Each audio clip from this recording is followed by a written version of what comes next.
तो drug peddler जो आहे त्याचा जो स्टेटमेंट आहे, त्याचा जो एक विस्तृत वक्तव्य आहे, तो एक मोठा आधार आहे दिशा सालियनचे मृत्यूचे मागे काय काय झाला होता याचा तपास करण्यासाठी.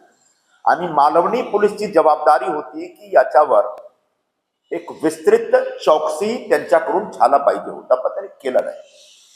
कोण कोण अधिकारी आहेत त्यांना पण मालवणी पोलीसचे जो त्यावेळचे जो अधिकारी होते त्यांच्यावर पण त्यांच्या विरोधात पण कारवाई चालू आहे.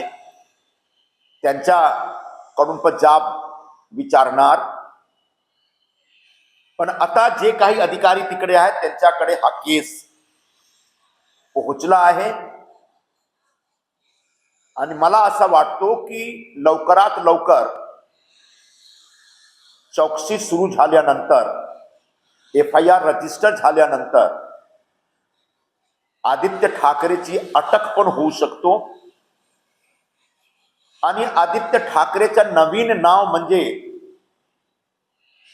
लवकरात लवकर हत्यादित्य ठाकरे होईल. आणि आता असा सिद्ध होईल त्या मुलीच्या हत्यामध्ये यांचा सहभाग होता. कुणाल कांबळाचा व्हिडिओ आणून त्यांनी स्वतःवर जो आरोप होता तो आरोपच्या बचण्याचा प्रयत्न केला होता, पण तो जास्ती वेळ चालला नाही. काल विधानसभामध्ये जे काही आमचे आमदारांनी आणि मंत्रींनी बोलले तो एक रेकॉर्डवर आहे. समजा एक बीडमध्ये सरपंचची हत्या झाली आणि जे सरपंच हत्या करणारे लोक वेगळे होते, पण ते जो आरोपी आहेत त्यांच्याकडून त्यांच्याबरोबर धनंजय मुंडेचा संबंध होता. याच्यासाठी विपक्षातर्फे, विरोधी पक्षातर्फे अशी मागणी झाली की धनंजय मुंडेला राजीनामा दिला पाहिजे. त्याच आधारावर जर यांच्यावर FIR झाला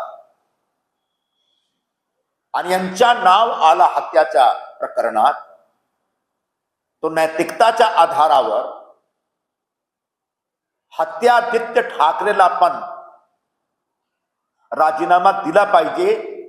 आणि जोपर्यंत चौकशी होत नाही तोपर्यंत सत्याच्या केंद्र आणि जे काही त्यांच्या पद आहे त्यांच्याकडून त्यांना दूर राहिला पाहिजे, अशी मागणी आमच्या पक्षाचे लोकांनी केलेली आहे. आम्ही पण याचा पुनरुच्चार करतो. आणि जे नक्की निर्दोष आहेत तर त्यांना समोर येऊन जे काही चौकशी सुरू होत आहे त्या चौकशीचा समोर जाऊन जे काही त्यांच्या मनात आहे, जे काही त्यांनी केलं त्या एक वक्तव्य म्हणून पोलीस समोर दिला पाहिजे.